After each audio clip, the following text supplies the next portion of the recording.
Napoleon wasn't short. He was 5'7", which at the time was taller than average. The rumor that he was a teeny tiny man was just a piece of British war propaganda. Napoleon's true Waterloo was mean people.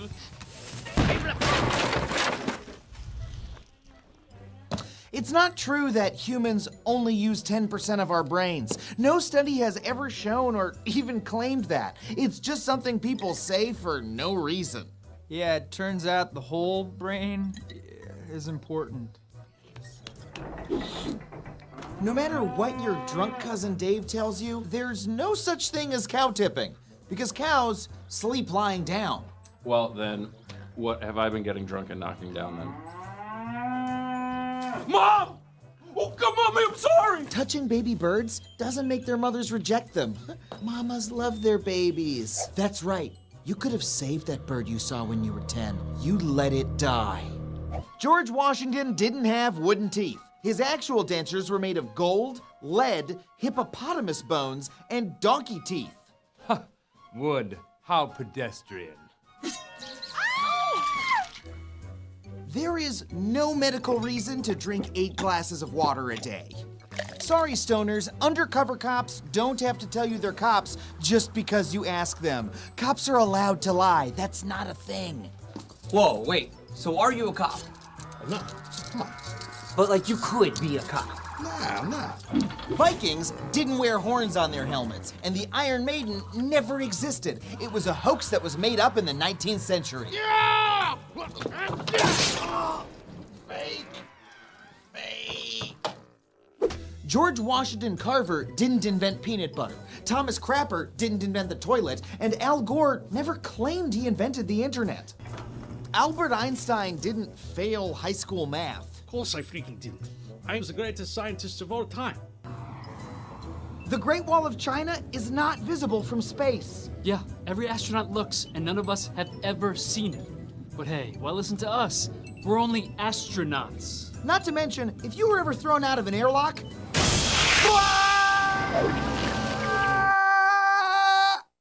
you wouldn't explode. In fact, you could survive up to 30 seconds before you ran out of oxygen and lost consciousness. So, here's a question. If none of these things are true, then why do we all believe them?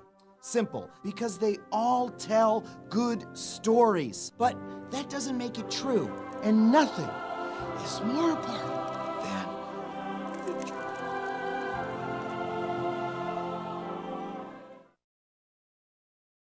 Beforehand, or any of those stuck in your brain from when you were younger and you learned them. One of them, the Great Wall of China one, that one was interesting to me because people actually started that rumor 300 years before space travel was invented. They were already saying it was the only thing on Earth that could be seen from space. That rumor is hundreds of years old. I think that's really cool. Welcome. If this is your first time here, we are glad to have you with us. My name is Pastor Kyle, and we are in the book of John. If you want to follow along and you didn't bring a Bible with you this morning, please feel free to use the one in the pew in front of you. If you do not own a Bible, feel free to take that Bible as a gift from us. With that said, we will have all the verses we're going over on the screen, so you can follow along on there if you prefer. But with that, we are going to jump into the book of John. But to bring you up to speed to where we've been so far, since we are finishing chapter 8 this morning, we have seen that the main point in the book of John is this, that Jesus is God. And we said that right on week 1, and we said that John ultimately tells us that this is his point when he gets to chapter 20. But if you have been following along with us, you know that this is pretty evident from the way that John has been speaking so far in the book. He kind of has a real axe to grind on this one. In fact, I was just talking with Pat before the service. I don't understand how anyone could make the claim that Jesus never claimed to be God if they have ever read the book of John. You have to almost take the book of John out of Scripture if you want to say that Jesus never claimed to be God. He does it all the time. And we're going to see him do it yet again today. He's going to make it very clear that when he was here, he believed himself to be one and the same as the God of the universe. We saw that he came and he interacted with this world to change everything that had come up to that point. We saw this primarily through his conversation with Nicodemus, where Nicodemus came to him looking for just another piece of information, something to make him smarter, something to make him better than the rest of the Pharisees. And Jesus said, yeah, that's not what I'm here for. I'm not just adding to what has come before. We are shifting the paradigm entirely. We are going in a whole new direction. And he starts laying that out. And then over the last few weeks, we've been discussing this concept of who is Jesus to you? This question gets asked a lot in the book of John. Who is Jesus? And what is it that you want from him? What is it that you were looking for from him? Because as Jesus is laying out who he is, as John keeps asking this question of who is Jesus, Jesus makes it very clear that he is here for a purpose. He is on a mission. He is headed towards his hour, the hour that is not yet come, but the hour that is now come. As Jesus talks through the book, he is headed in a direction, but the people who see him, the people who interact with him, have been seeing what they want to see. They've been seeking what they want to seek. And Jesus keeps trying to correct them, to redirect them, to say, no, that's not what I'm here for. In fact, he has said things and done things that make the people who are seeking to follow him very uncomfortable. In fact, many of them have left following him at this point. They have stopped being disciples because the things he said have made them uncomfortable. And just a point of clarification on this one, because I've been saying it week in and week out as we've hit our review section. What I am not saying is that Jesus came to make your life hard. See, it's really easy for us, especially in our American culture, to hear uncomfortable and think difficult, to make it hard, that I need to do a lot more things. I need to fill my life with more actions, more works, more activity. But Jesus actually says that when he comes, his burden is going to be easy and his yoke is going to be light. He is not coming to make our lives more difficult, but it also means it won't be comfortable, because Jesus is calling us to accept his truth rather than the truth we sometimes want to hear. And we saw last week as Scott preached, and Scott did a fantastic job last week. If you didn't see that, I highly recommend you hit our YouTube channel and check it out. I especially love the Brennan Manning quote that he shared. I will double down on both of his recommendations. If you have not read Unoffendable or Ragamuffin Gospel, they are both very good reads. I would highly recommend them, and they're both available in audio format if you prefer to listen to your books rather than read them on paper. But we saw last week as Scott preached that Jesus confronted. Jesus had no problem confronting sin. He called sin, sin. But he did it with compassion. He did it with understanding. He did it with grace. As we saw the story of the woman caught in adultery, and Scott handled that for us last week. And now we're going to finish up the chapter 8 in John, and it starts like this. So Jesus said to the Jews who had believed him. If you weren't here last week, that is going to be a weird place to start. But last week, as Scott wrapped up his sermon, the last verse that we looked at ended with, and some of them believed. After seeing what Jesus had done, after hearing what Jesus said, some of the Jews started to believe that he was who he said he was. So to those who had believed in him, Jesus said this: "If you abide in my word, you are truly my disciples, and you will know the truth, and the truth will set you free." They answered him, "We are offspring of Abraham and have never been enslaved to anyone. So how is it that you say you will become free?" This set of verses, especially this segment right here in the middle, is quoted consistently. It's quoted in churches, it's quoted about churches, but it is also quoted by the world. In fact, I know many scientists who talk about this verse in the concept of the truth will set you free. As long as we look for truth, if we find truth, truth is the thing that will set us free. But if you read this, that is not what Jesus is saying here. Not all truth will set you free. That's not what he said. What he says is his truth will set us free. Now, I am not preaching against truth. I consider myself a scientist as far as how I think, how I act, and how I experiment and test theories. I love truth. I want to pursue truth in all its forms. It's just not what Jesus is talking about here. So we need to see this as Jesus originally said. What he says is, if you abide in my word, if you listen to my teaching, if you follow me, if you stay committed to the teachings that I am giving you, he says, then you are truly my disciples. Makes sense, right? If you want to be a follower of somebody, you have to accept what they say is true. If I say that I'm a follower and I am not willing to follow, that doesn't make a lot of sense. So he says, if you abide in my word, if you're following me, you are truly my disciples. And you will know the truth. Jesus here is talking about himself. In the other Gospels, and I believe later on in John, he says, I am the way, the truth, and the life. He is referencing himself as the truth. And he says, in the truth, he, Jesus, will set you free. And they answered him, we are the offspring of Abraham. We've got to hang on to this phrase, because this phrase is what Jesus is going to build the rest of his argument here. And this time, I mean it both in the sense of creating an argument for debate, but also argument. This is about to go downhill fast with these Jewish believers. They are not going to like what Jesus says next, and Jesus just keeps going. Because he already told them, look, you'll be set free. And their response is, we're children of Abraham. We're not slaves to anybody. Who are you to tell us we need to become free? So Jesus answers them. He says, truly, truly, I say to you, everyone who practices sin is a slave to sin. Pause. Everyone who practices sin is a slave to sin. Who practices sin? Everyone. So who is a slave to sin? Everyone. Everyone is equally broken. This is something we've been talking about ever since we looked at Romans months ago. Everyone who practices sin, everyone, is a slave to sin. And the slave does not remain in the house forever. The son remains forever. So if the son sets you free, you will be free indeed. I know that you are offspring of Abraham. Yet you seek to kill me because my word finds no place in you. I speak of what I have seen with my father, and you do what you have heard from your father.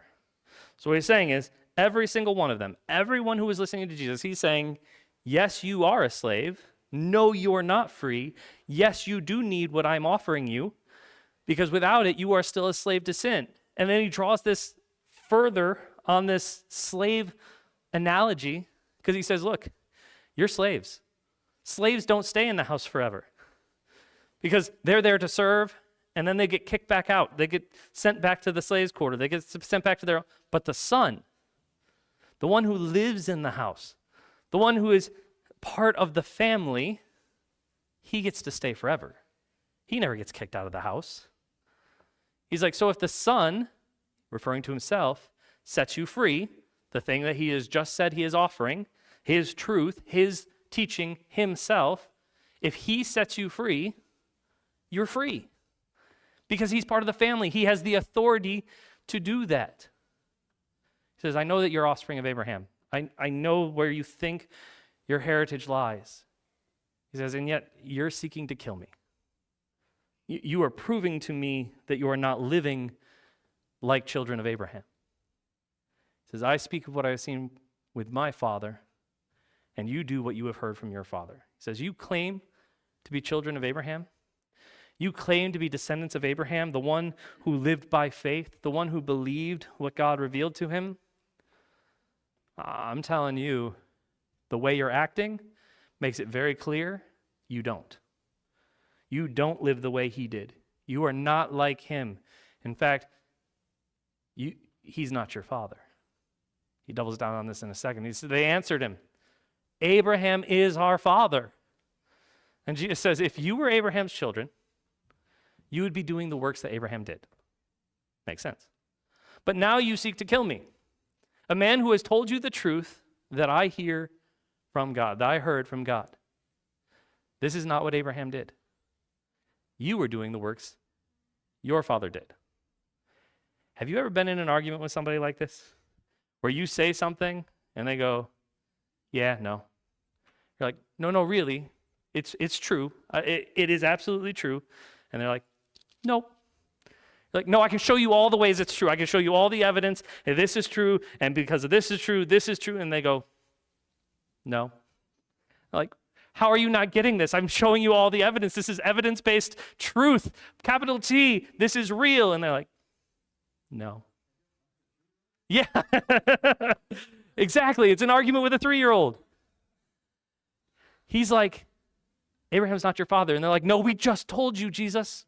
We just made it clear to you, Jesus. We showed you our entire family tree, our heritage, everywhere we came from. We are children of Abraham. And Jesus goes, no, you're not. And here's how I know. If you were actually a child of Abraham, if you were actually a follower and doing the things that Abraham did, you would be acting like he did. But you're not. You seek to kill me, the man who told you truth that I heard from God. When Abraham heard truth from God, Abraham responded in obedience. Abraham responded in faith. When he heard from God, he responded with submission. When they heard truth from God, when they had God himself standing in front of them, telling them the things that God the Father had sent him to share, they responded by trying to kill him. He says, this isn't what Abraham did. You are doing the works of your father. Now they're getting mad. They say to him, we were not born of sexual immorality. We have one father, even God. And they're like, fine, if it's not Abraham, it's God. God's our father. He's even bigger than Abraham. And Jesus says to them, if God were your father, you would love me. For I come from God, and I am here. I come not of my own accord, but he sent me. Why do you not understand what I say? It's because you cannot bear to hear my word. I really was tempted to put the Jack Nicholson clip here. You can't handle the truth. Because Jesus is like, you can't even bear to hear the truth that I'm sharing with you. He's like, you double down. You say Abraham's your father, and I want to show you that clearly he's not your father. You're like, well, then God's our father. And he's like, well, going bigger on your claim doesn't make you any more right. In fact, it just makes it more clear that you're wrong. If the reason you're not a child of Abraham is because you're not responding when God revealed truth to Abraham, you're not responding the way Abraham did. Well, if God was your father, that would mean you were getting the information directly from him, and you're still not reacting any differently. You are still rebelling against the truth that God wanted to share with you because you want to kill me. If God were your father, you would love me because that's where I came from. Because he's my father, because he's the one who sent me with this message for you to hear, and you can't even understand it.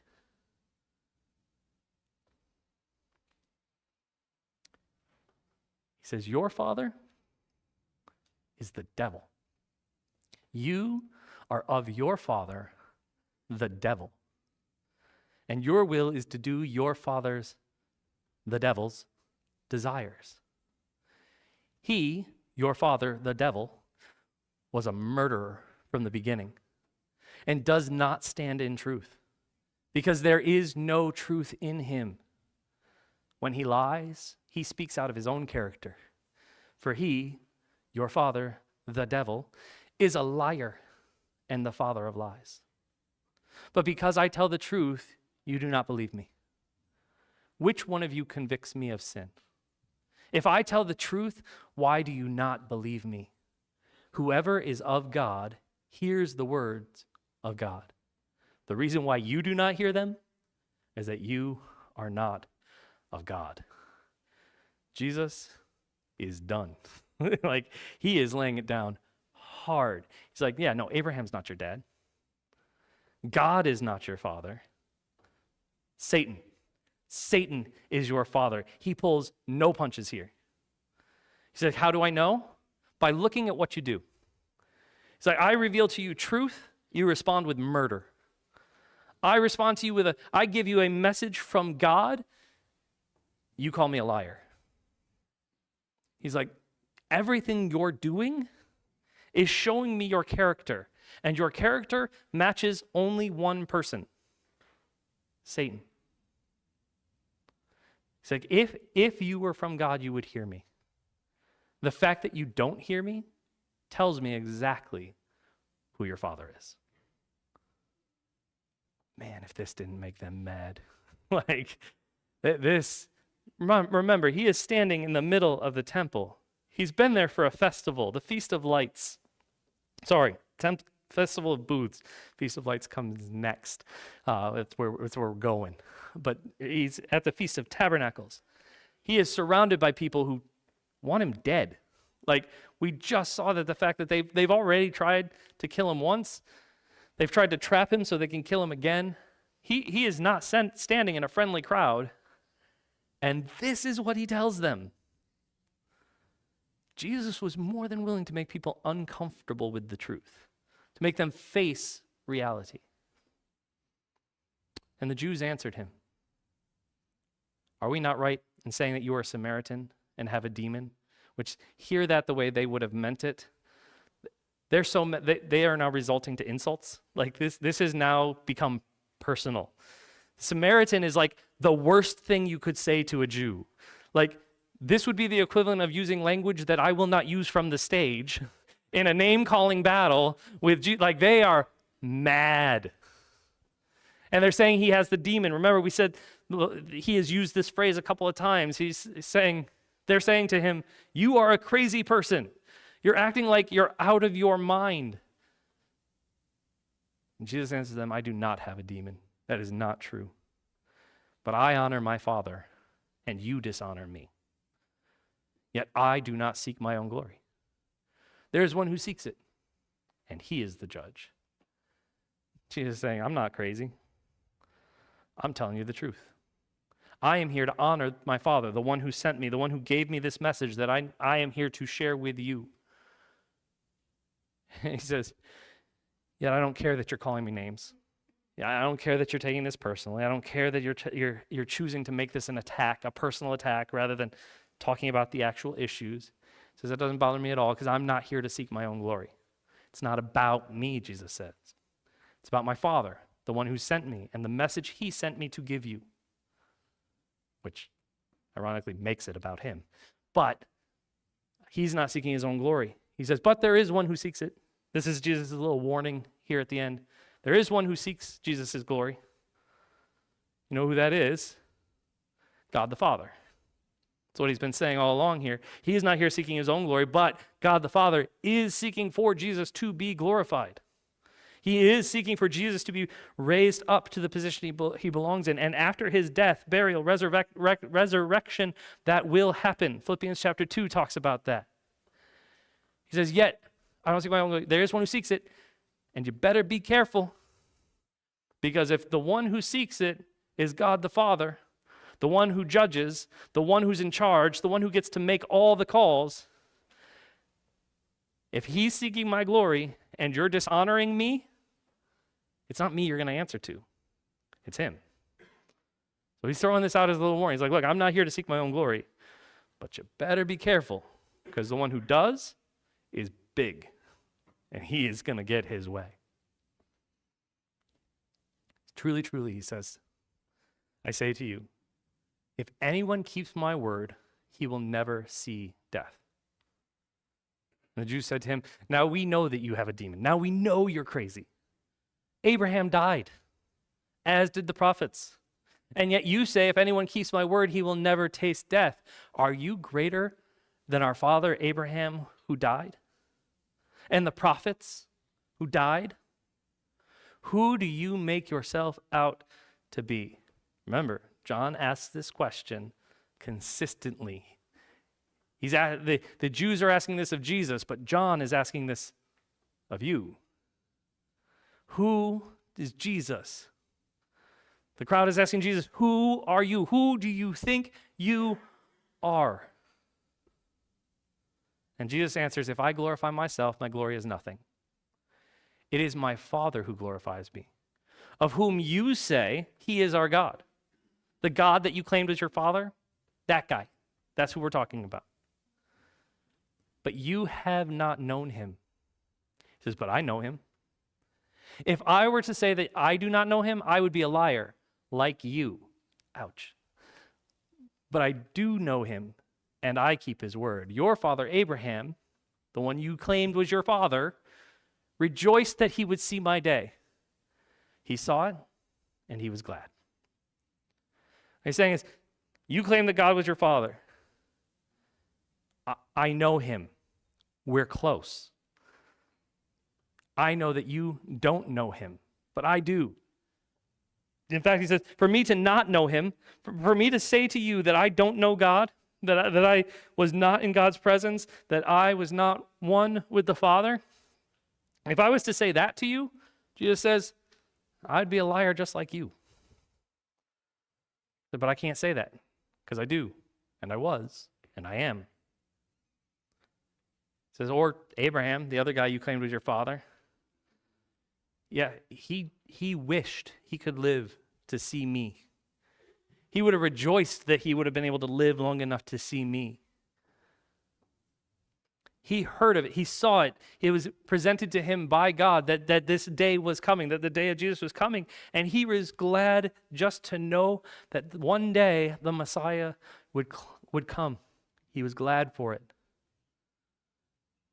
And they're starting to pick up on what he's saying.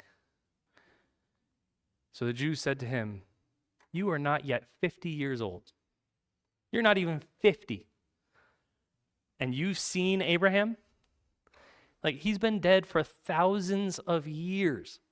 You're not even 50 years old. How is it possible that you have seen Abraham? And Jesus says to them, truly, truly, I say to you, before Abraham was, I am. So they picked up stones to throw at him, and Jesus hid himself and went out of the temple. It is so important that we understand what Jesus is saying here. They have claimed Abraham as their father. He has said that Abraham is not your father, the devil is your father. But he has said, I know the Father, I know God. And in fact, I even know that Abraham guy. And they're like, how could you possibly have known Abraham? You're not old enough. And he's like, well, I was around before him. I existed before him because I am. This is not just a typical I am. If you've studied this passage, you probably have already heard this at some point in your life, but if not, let me be the one to tell you, this I am is Jesus' claim to be God. He is saying, I existed before Abraham did because I am God. He uses it's a series of 4 Jewish letters, the Tetragrammaton. Fun word, that's the only reason I wanted to say it. Tetragram, it sounds like a transformer, but it's a series of 4 Hebrew letters that we do not know the pronunciation for because we do not know what vowels went in between those letters. We all have guesses at it. But when the Jewish people talk about that phrase, that set of 4 letters, it is, well, one, they won't actually pronounce it. They'll skip it in Scripture, or they will replace it with the word Lord. But it is meant to be the name of God. That's what Jesus uses here. And what John is inviting us to do is to come and see the Jew that precedes Abraham. Because Jesus was a Jewish man. And all of the Jews found their roots, found their history, found their nationality from this man, Abraham. And what John is inviting us to do and what Jesus is claiming here is, I was one of you. I was part of this Jewish family before Abraham even existed. You're not getting your heritage from him. You're getting it from me. Because I am God. And if you don't believe me, believe them. Because they get so mad when he makes that claim. When he says, I am, they pick up stones to throw at him. And it doesn't mean that they were tossing the stones back and forth like playing catch. They were going to throw big stones really hard at his head. They wanted him dead. So Jesus hid himself and went out of the temple. They were going to stone him to death because they understood he was claiming to be the God of the universe. And everything he just said about the devil being their father and their reaction to truth being to bring about murder, they live out in verse 59. They prove that he was right. Which brings me to my question. So what? A great story, wonderful to see Jesus claim to be God, but how does that affect me living in Genesee and Wyoming County in 2024? Well, when we are more focused on being right than listening to truth, it leads us to some pretty dark places. When we're more focused on being the one in the room who is right, instead of being able to listen to and assess truth when it is found in Scripture, it can lead us to some dark places. For these Jews, it led them to the point that they were about to murder a guy because they were so angry about hearing something that made them question what they believed. See, Jesus was offering them truth. And instead of accepting the truth that he was giving, instead of seeking the truth that he was sharing, they preferred their tradition, thinking, no, we're children of Abraham. We're okay. That's all we need. As long as we're children of Abraham, we're okay. We don't need to do anything different. We don't need to hear anything different. They were so focused on their tradition that they were missing the truth